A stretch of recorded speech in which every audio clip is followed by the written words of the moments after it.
Toyota's legacy as truck manufacturers have a very enthusiastic fan base. Vehicles like the Tacoma and the Tundra have very passionate supporters that swear by their ruggedness and Toyota reliability. But that legacy goes back even farther to the Toyota pickup in the United States market or the Toyota Hilux elsewhere. But what was the Hilux predecessor?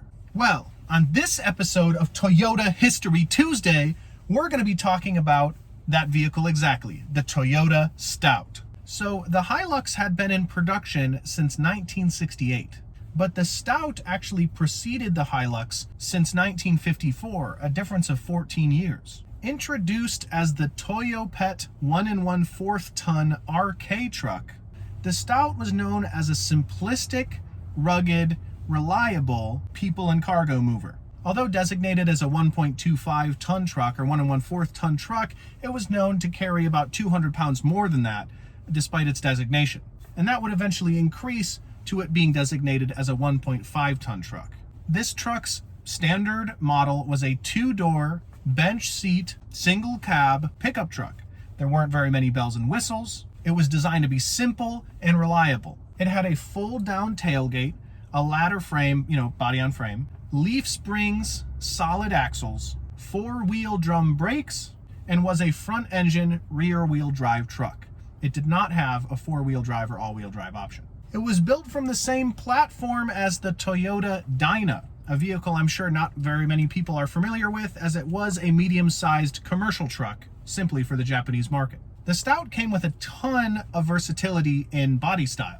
What I mean by that is there was a van option, there was an ambulance option, there was a double cab coupe utility option, there was a drop side pickup option, there was a pickup option that had wooden stakes as the siding for the bed. There was a style where the sides on the bed were extra high and made of metal. A light bus option, a canvas top option, or even an ice cream van option. So what engine was powering this bad boy? The R engine. Now, for those of you who are not familiar with Toyota's R family of engines, they are inline-4 engines, notorious for their immense reliability. The 22RE engine, which we speak about in our top 8 most reliable Toyota engines video, is notorious and famous for its inability to die, its extreme reliability, and would power things like the Hilux and the 4Runner. But this engine, the R engine, the first in the R family, was a 1.5 liter 4-cylinder engine pushing out a whopping 48 horsepower. It even came with dual side mirrors in 1955. Yes, that meant you had a rear view mirror on both the left and right side of your vehicle. They were spoiled. You know what else it came with in 1955? Windshield wipers. In addition to those very basic sounding options, it had a chrome trim option, it had dual headlights, and its engine was paired to a 4-speed manual transmission. But at this time, it was only sold domestically.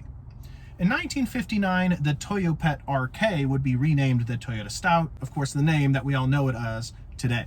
In 1960, the second generation of the Stout would debut. It was still a single cab truck with a bench seat, very simplistic and not made with bells and whistles in mind, but it came out with a new, almost futuristic styling at the time. This is the design that most people think of when they think of the Toyota Stout. This was Toyota's debuting vehicle in the South African market, and would also be largely assembled there, reaching its shores in 1961 to enter production and sale in 1962.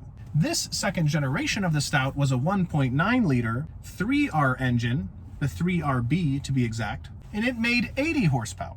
In 1963, this generation of the Stout was sold in the South African market all the way until 1979, selling almost 18,000 units over that time period.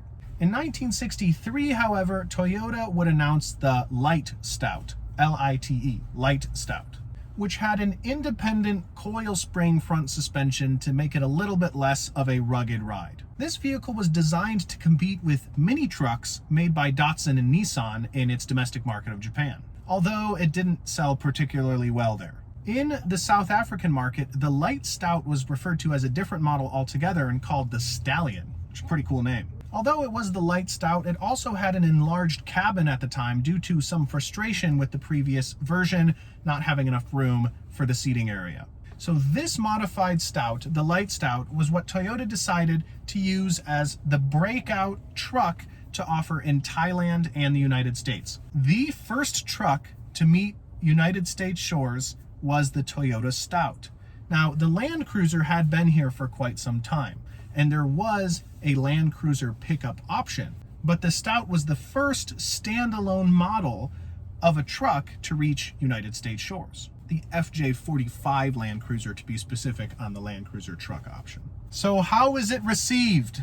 4 units sold in its debut year, and that debut year was 1964. The American truck market was quite established with domestic manufacturers, and the truck market wasn't as flooded as the way that we view it today. Not everybody was out driving a truck. It was much more used as an agricultural tool rather than a daily driver.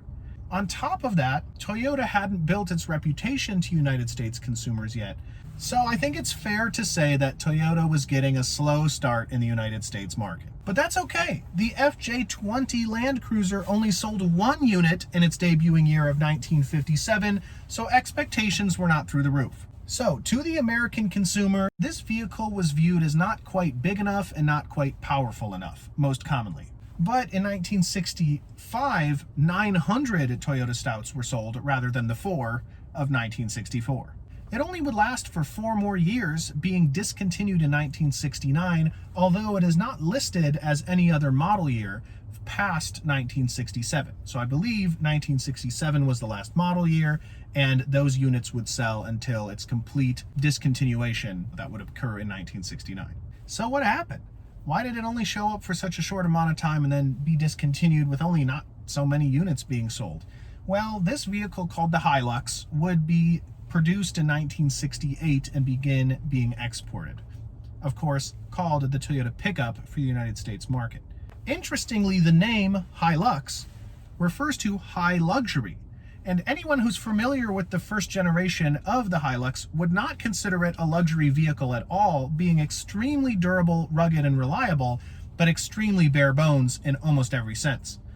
The name Hilux was simply designed to be in comparison to the Toyota Stout, because it was high luxury compared to what the Stout was. Now, it would enter a 3rd generation in markets outside the United States and outside of Japan, interestingly, and sell until 1979, but they wouldn't sell particularly well, not really fitting into any exact market area. So what is the legacy of this vehicle to us?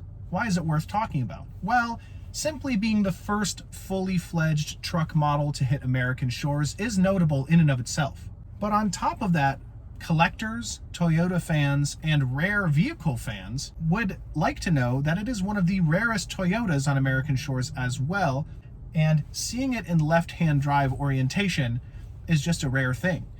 As I searched online for sales of a Toyota Stout, I only could find 3 sales anywhere on the internet. And only 2 of them were Toyota Stouts that were made for the American markets. The 3rd one was a model year that was made past its discontinuation for the United States shores. What I really like about this vehicle, and I think really hints at where the legacy of this vehicle is in the styling. Having a style such as this, especially the extremely unique place where the turn signals are located, if you want to take a look, inspired and led into the production of the Hilux / pickup and other Toyota vehicles that are much more widely celebrated.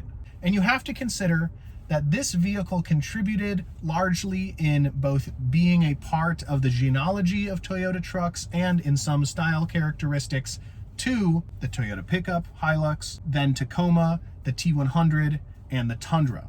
So that is to be respected. So thank you guys so much for watching the history of this interesting and niche little Toyota. My name is Mitchell. I'm here at Fred Haas Toyota Country, and I'll see you in the next video. Thanks a lot.